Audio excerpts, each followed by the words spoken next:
Welcome friends. வாங்க இன்றைக்கி evening ஏதாவது ஸ்வீட் சாப்பிடணும் போல் தோணுச்சுன்னா இதை போல் செய்து கொடுங்க. பால் கொழுக்கட்டை எப்படி செய்யலான்னு பார்க்கலாங்க. ஈஸியான முறையில் செய்யலாம். ஒரு கப் அரிசி மாவு மட்டும் நம்ம வீட்டில் இருந்ததுன்னா போதுங்க. தேங்காய், பால் இதெல்லாம் வச்சு நம்ம ஈஸியாக செய்யலாங்க. எப்படி செய்யலான்னு பார்க்கலாம். இப்போ இடியாப்ப மாவு ஒரு கப் அளவு எடுத்துக்கலாங்க. வெல்லம் ஒரு கப் எடுத்துக்கலாம், பொடித்த வெல்லம். பால் ஒரு டம்ளர் எடுத்துக்கலாங்க.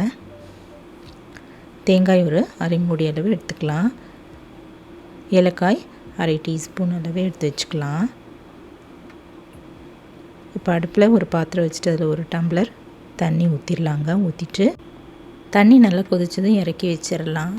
இந்த மாவை நம்ம ஒரு பேசினில் போட்டு வச்சிடலாங்க. போட்டுட்டு கொதிக்கிற தண்ணி கொஞ்சம் கொஞ்சமாக மேலே அப்படியே ஊற்றிட்டு கரண்டி காம்பில் நல்லா கிளறிக்கலாம்.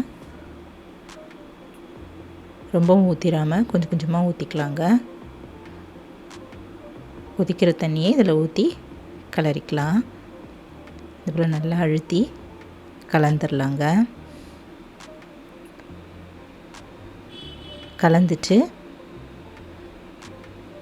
நம்ம ஒரு சின்ன கிண்ணத்தில் எண்ணெய் எடுத்து வச்சுட்டு சின்ன சின்ன பால்ஸாக உருட்டி எடுத்து ஒரு பிளேட்டில் எடுத்து வச்சுக்கலாம். உள்ளங்கையில் எண்ணெய் லைட்டாக அப்படி தடவிட்டு இது போல் உருட்டிக்கலாங்க. மாவு எல்லாமாவே இது போல் சின்ன சின்ன பால்ஸாக உருட்டி எடுத்து வச்சிடலாம். சுண்டைக்காயோட கொஞ்சம் பெருசாக அளவானதாக இருந்தால் போதுங்க. இது போல் எல்லா மாவையும் நான் உருட்டி எடுத்து வச்சாச்சு.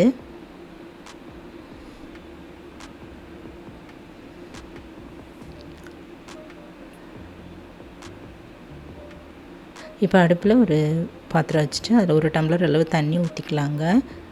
பொடிச்ச வெல்லத்தை போட்டுட்டு நல்லா கரைய விட்டுடலாம். இது நல்லா கொதிச்சதும் வடிகட்டிக்கலாம்.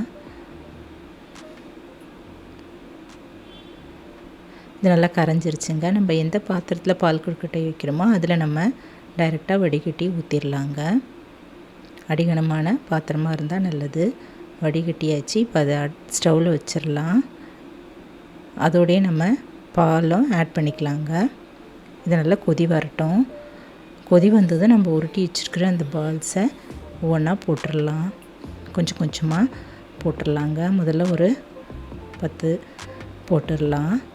போட்டுட்டு அது நல்லா வெந்து மேலே வரும்போது அடுத்த செட்டு ஒரு 10 போட்டுடலாங்க.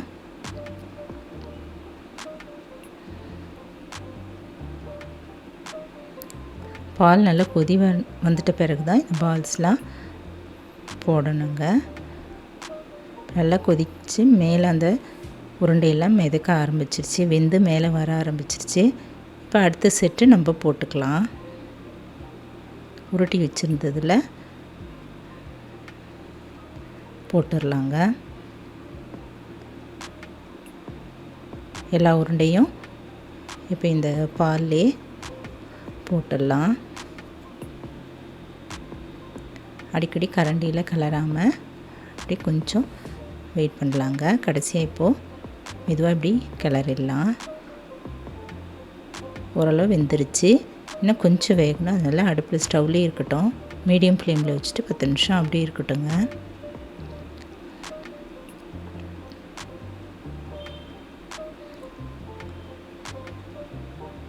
மூடி வச்சிடலாம். இப்போ இந்த மாவு இந்த கொழுக்கட்டையெல்லாம் நல்லா வெந்துருச்சு.